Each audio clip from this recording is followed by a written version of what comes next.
Good afternoon, everybody. Welcome back to the channel. We're building this 292, 1970 GM 292. The pistons are all in. The last video I was kind of speaking about preparation to install the pistons and what is involved in that. I pretty much laid it out. Of course, I didn't show one going in because I only have two hands and one has to hold the telephone at this point. But I left it with showing the stages of putting in the rings to the pistons, getting them in the groove without breaking them, getting everything in place, how to lube up the rod bearing, and etc. So the pistons are all in. We're on top dead center.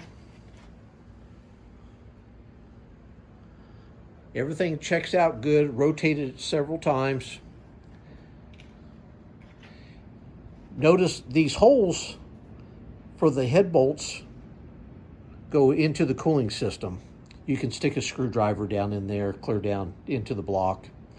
You can shine a light down in there and check it out. I always look at the threads very closely, and all the threads for the head bolts. Make sure they're all in good shape, already did. They're lubed, everything's clean. The head gasket I've already checked out. It can only go on one way. I compared it to the old one just to make sure it's the same. That's always something you want to do. Never throw away your old head gasket when you disassemble an engine. Just that way you can verify that it's correct. There's dowels. Dowels are always very important. Make sure they're in good shape. They're in there. They hold the head gasket in place. So the block is ready for the head. The cylinder head is all ready to go. Right before you install it, you always want to look down in all the chambers, make sure nothing has been dropped down in there, fallen down in there. Assess everything, clean the surface good. I've already cleaned most of the parts to this engine. Oil pump soaking.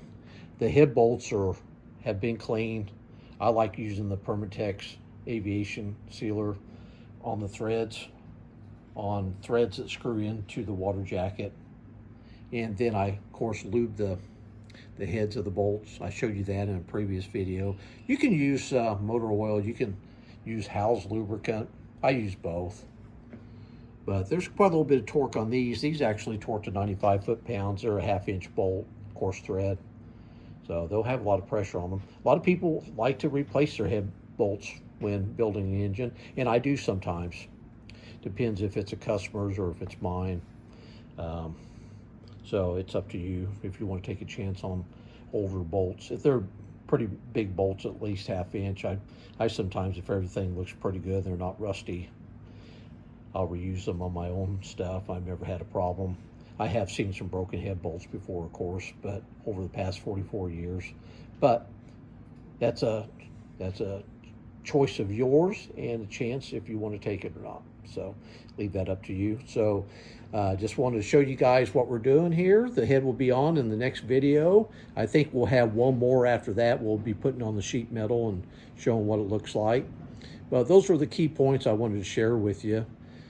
Was what I just mentioned about preparation of the head bolts, making sure everything rotates good before you put the head on, and making sure the head's ready, and what things will look like and what kind of products you use. Thank you for watching, and stay tuned for the next video.